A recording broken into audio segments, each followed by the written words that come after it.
When you think about BioShock Infinite's characters, in BioShock 1, I think the biggest character in the world was actually the world of Rapture. And I think with Infinite, we're continuing that tradition as well, that there's a lot of narrative told in the world, and very much probably on the same scale as there was with BioShock 1.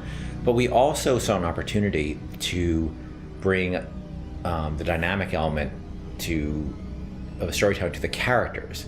And our challenge of course, is that we don't have a very presentational medium. I mean, you think about storytelling in a lot of games, you're thinking about going to a cutscene or being locked into place, and that's not something we really like to do.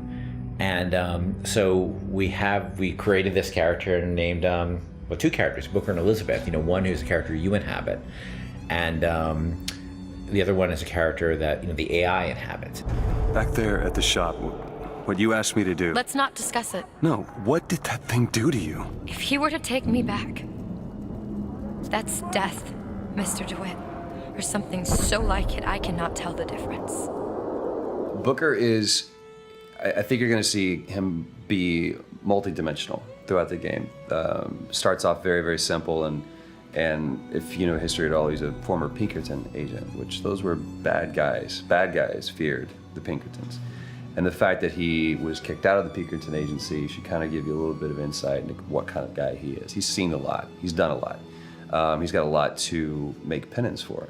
And when he's presented this opportunity, which at first is just a job to him, of getting Elizabeth out of her gilded cage and taking her from point A to point B, that's where I think his journey starts, not just in a literal sense, but more of a metaphorical sense as well.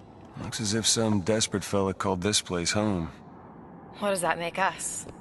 Liz is interesting because she is really coming of age in this story, and she's figuring out what kind of woman she wants to be, kind of getting out of that little girl thing, which has been, even though she's a little bit older, I think being held captive, I mean, I would assume her whole life, or however long Ken decides, she's been held captive by Songbird. That's kind of halted her growth in terms of defining her independence.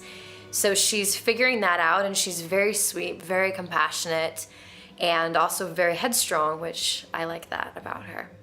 He's in pain. Not for long. I need you to step back.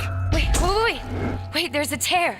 See, right here. Elizabeth, it's just an animal. I can control it this time. It is too powerful. You won't be able to stop it. I wasn't asking for permission. In terms of what I look for in a voice actor, I look for somebody who can inhabit the role. And sometimes they'll bring something to the role that I had no idea, and I'll change the role.